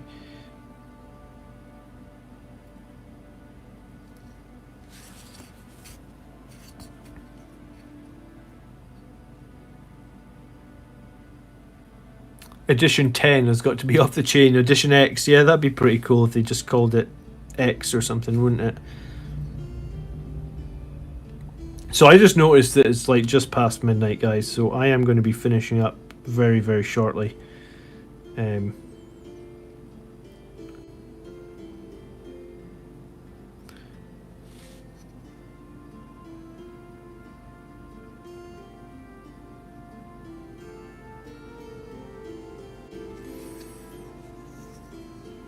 Oh yeah, they only move 10 because they have Gravis armor. Yeah, that's a good point. Yeah, I never thought of that. So Gravis jump packs, I guess because the Gravis is a bit heavier.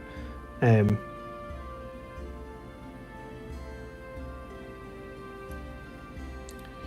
always forget that the suppressors don't that they don't wear Gravis because they are quite a bulky model. But yeah, no, they've got more like the Grav shoot bat packs, don't they? That the Reavers have.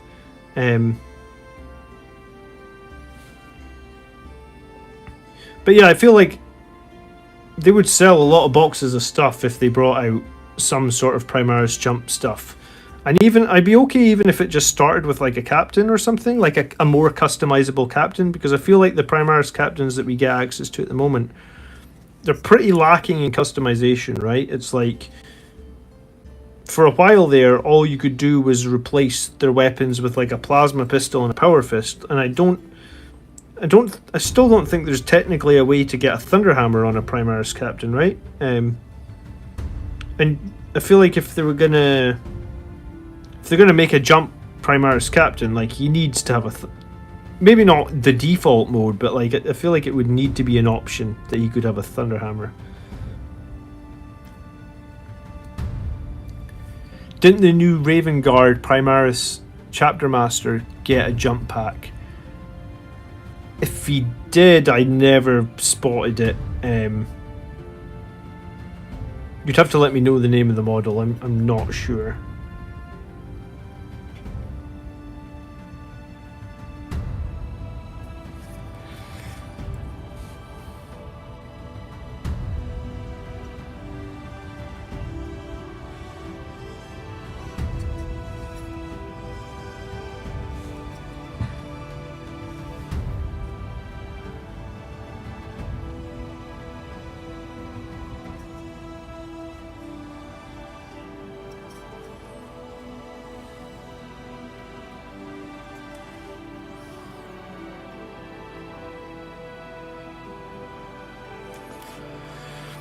We just need Primaris jump pack melee units. Yeah, I mean, it really feels like they're...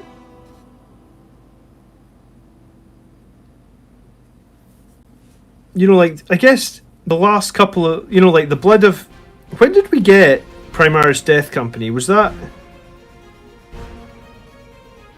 No, I feel like we had Primaris Death Company in our 8th edition codex, and then...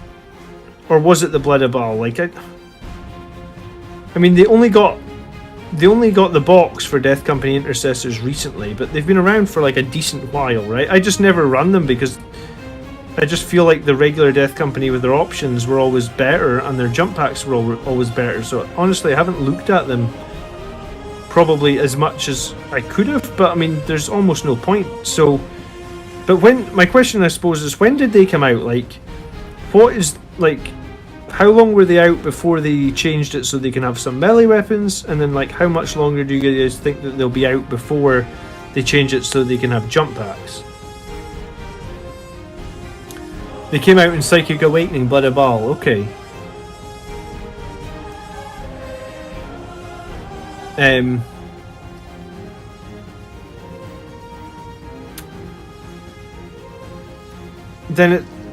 Then I guess it's a big you know, so maybe the book at the middle of this edition, and I guess the question about when the book at the middle of the edition will be weird because everything's been delayed because of the pandemic, right? So like, when even is the middle of the edition? You know, like, because we've not been able to play in like a long time at this point, or at least here in the UK, we haven't been able to play for a long time. So, yeah. Strange times, I guess. Alright, we're going to have to call it, but we will be back. We will be back tomorrow, actually, between 12:30 and 1 UK time, with a new tactics video. So you're definitely going to want to check out that. And that video is going to have details about the first decently sized giveaway that we're having on this channel. So yeah, definitely check out that if you're free tomorrow. And if you like, and you know, if you can hit the like button on that video and everything, that would be super appreciated. Thank you for hanging out tonight, guys. It's been pretty fun. It always is. I guess we're going to keep doing hobby streams until we can get back to the live games. And as soon as we get back to some live games, then hopefully I'll have been able to improve the production value. Like I said, we bought a bunch of stuff during this pandemic lockdown to improve the next live stream. So I hope you all have a good evening. Thank you very much for tuning in. Thank you again, Alex, for becoming a member tonight. People joining the channel is always super appreciated. If you did enjoy the stream, hit that like button. If you are new here and you want to see more Blood Angels content, then you can consider subscribing. We are here every night. And thank you to everyone, all the regulars that always make these evenings fun. You know who you are by now, and I guess you all know each other from the chat as well. So I really appreciate you guys being here as always. And yeah, we'll see you tomorrow, and then hopefully if everything goes well, we'll be back for another hangout on Saturday night, because we ain't going anywhere on Saturday night. Like, we're not even allowed to do anything here in Scotland. It's just total lockdown. So hopefully we'll see some of you guys on Saturday night. Alright, peace guys. By the blood are we made.